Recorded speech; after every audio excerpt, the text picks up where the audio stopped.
Hello and welcome to this video on making your own fertilizer for bonsai, although this could be used for any other plant too. A custom fertilizer might seem like too much effort, but you can just buy fertilizer. You can even just buy bonsai specific fertilizer. The answer to all of these critiques is yes you can, but you can also do better. That is, the fertilizer available for most people is going to be a broad purpose fertilizer, something like equal parts or a 5-5-5-1-1-1 fertilizer. That is, the ratio of nitrogen, phosphorus and potassium is always going to be roughly equal. This is not always what you need for bonsai, and especially in some cases you do not want it. In these cases, you can buy low nitrogen fertilizers, for example.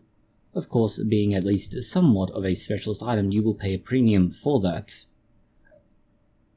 So the best way to get a specially tailored fertilizer, suitable for your bonsai, at your time of year, and not pay for it by selling part of your liver to either a cannibal or alcoholic, you will need to make your own custom fertilizer. To start with, you'll need several airtight containers. That is assuming you are making this for several trees or bonsai. If you're just making it for one, well, you'll only need one container, obviously. You'll also need a scale to weigh everything. Finally, some containers to weigh, mix, and otherwise hold your fertilizer ingredients. Of course, you'll also need the following general components: a source of nitrogen, phosphor, potassium, your trace elements, calcium, magnesium, and iron. Each trace element and mineral is used at different times and ways. Iron, zinc, and magnesium are used during root development. Iron, zinc, magnesium, copper, and boron are used during the vegetative growth phase. Iron and boron are used during the flowering phase. Copper, molybdenum, and boron are used during the fruiting and maturing stage. So yes, you do need to consider when you're using it and what you're trying to promote, let's say.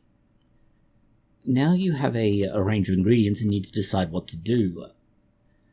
For us, we're going to make a series of 3 basic recipes that can be modified for each bonsai period, let's say. You will want a growing formula, a maintaining formula, and an autumn formula. Your growing formula is for the start of spring, and it's to support growth, but not promote it. The difference is how fast your bonsai grows. If it grows too fast, there'll be big leaves. Between these large leaves and branches, you'll have long nodes, and this is a problem. It just looks unattractive, and it really does play havoc with your styling. The supported growth is going to be far more compact and strong. It shortens those nodes. Our summer formula is fairly straightforward. It's really to maintain the foliage, size, and shape of the bonsai. The last is the autumn formula, and it's so you aren't confusing your bonsai into thinking it should start growing again. You want it to be ready for dormancy come winter. The spring formula is a low nitrogen but high phosphorus and potassium mix. We also add a trace amount of, trace elements. We're not doing anything particularly fancy here. The summer formula uses a balanced ratio, but we forgo the trace elements. The final formula has no trace elements and lower potassium and phosphor. We also forgo most of the nitrogen. There is still some, but most of it is done away with. We begin the process by weighing out a set amount of one ingredient. This is what we'll use as a reference value. Everything will be a ratio to this. That means if we use the same weight, we have a ratio of 1. If it's less than that, we have a ratio below 1, and more we have a ratio above 1. Now, if you're going to make this easy for yourself and you want to, say, weigh out 10 grams or approximately a third of an ounce, you could say this is a ratio of 10, and then you need 10 grams or a third of an ounce of whatever your other ingredients are. So you can just go to 10 to 10 to 10 for a 1-to-1 to 1 ratio. That's just simplifying the numbers. For our trace elements, we start at 0.5%, and for our other elements, we're looking at 1% of the weight of one of our primary ingredients. So one of those ratio ingredients, whatever the first one is, and typically it'll be the highest, will be where we get our percentage from. So if we go at, say, 10 grams of nitrogen, then we want approximately 0.05 grams of our trace elements. Understand, you're likely to be able to find a trace element mix rather than having to get each individual ingredient, but if you can't find them that way, then you'd have to get a much more, let's say, sensitive scale than what we're using. The problem is now how to store it and use it. Most fertilizers are either a liquid or powder you dissolve in water. or they come as pellets. What we have right now is, well, technically none of these just yet. You effectively have a powder mix. As much as we'd like to make it into pellets, it seems anything pill press-like gets us in trouble with YouTube, so that's not going to happen.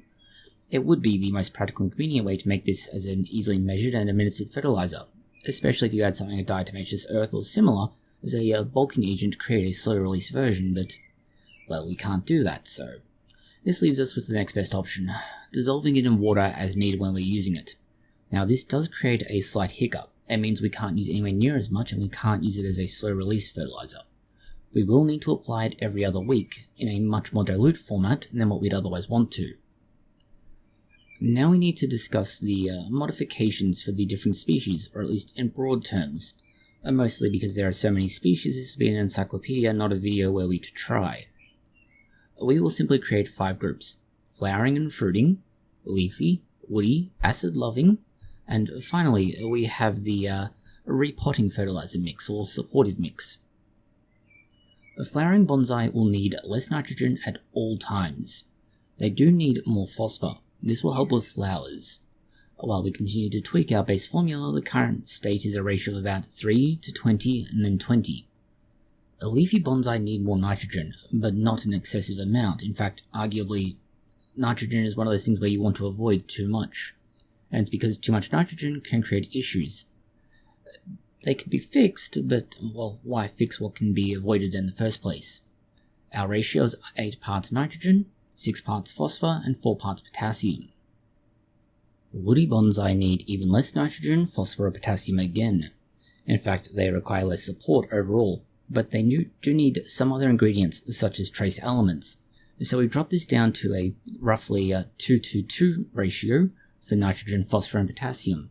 But we do add more of the trace elements, bumping it up to about 1% and 2% for minerals. Acid-loving bonsai want a, well, slightly acidic soil, hence the name. A common example of this is going to be Roselia or Hydrangea. Adding a little bit of acid twice a year will help to maintain this, but you don't have to do it that way. We instead use a 5-5-5 ratio of nitrogen, potassium, and phosphorus. We also add more iron.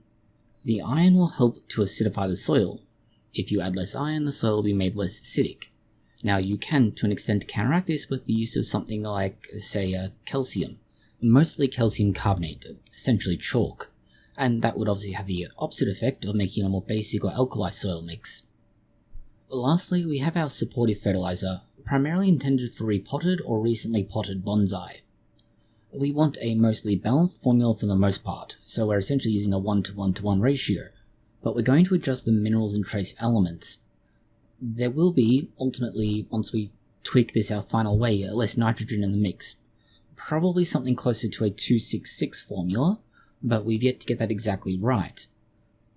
We reduce the nitrogen for one simple reason: excessive amounts can burn the roots. We do, however, in some sort of compensation for that, increase the calcium and iron content.